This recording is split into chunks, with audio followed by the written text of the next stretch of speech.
Hey, personality peekers, today's quick peek is for the person who can feel tension in a room before anyone says a word. And instead of freezing or escalating, you quietly make it safer.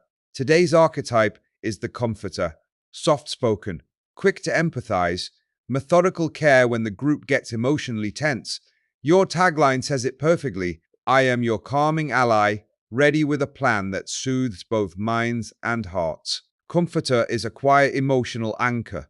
You do not just sense distress, you respond to it with structure. Your empathy is organized. You do not only say, I am sorry that happened, you say, what do we do next? And you guide people there step by step. Here is what makes you wired this way. First, methodical empathy. You balance heart with structure. You make emotional support effective, not just comforting. Second, subtle warmth. You do not do big, flashy gestures. You offer gentle encouragement that feels safe and sincere.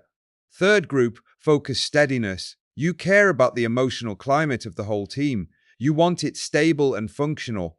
Fourth, quiet confidence. You are not chasing attention, but when emotions peak, you step forward, not loudly, just clearly. Now here is your core insight. You are not just nice, you are strategic. Because what you actually do is translate emotion into resolution. You de-escalate conflicts. CTU help people feel heard. Then you quietly organize solutions, so the problem gets solved, not just discussed. That is a real skill. Now here are the common traps for comforters. 1. Personal overload. You absorb other people's tension, and if you never offload it, you will carry it home in your body. 2. Being underestimated. People may label you as sweet and miss the fact that you are also methodical and capable. 3. Avow. Hiding your own issues, because helping others can become a way to postpone your own needs. Let's picture the classic comforter moment.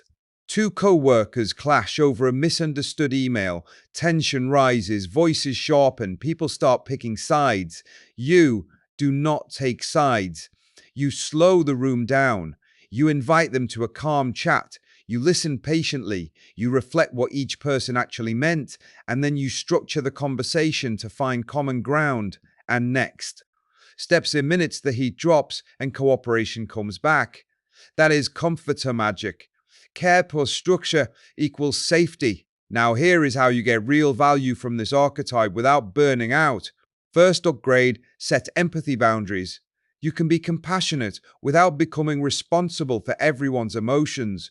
Try this line, I can listen and help you find a next step, but I cannot carry this for you. That protects your energy and still keeps you kind. On upgrade, use your step-by-step method as a tool. When emotions run high, guide the room with 3 questions. What happened? What do we each need? What is one next action we agree on? This keeps people out of spirals and moves them toward resolution. Third upgrade, schedule your own offload. After you support others, do one small reset.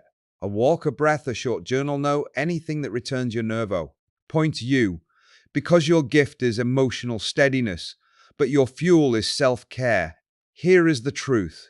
In high-stress environments, a comforter is priceless. You preserve morale, you de-escalate conflict, and you keep problem-solving and reassurance connected. You are proof that empathy can be practical. Quick peek question before you go. When tension rises in a group, do you instinctively A. Leave the room, or B. Try to calm it and guide it toward resolution? If it is B, and you already imagined how to phrase it, you might be a comforter. Curious if this is you? Head to personalitypeek.com and take the free Core 64 quiz.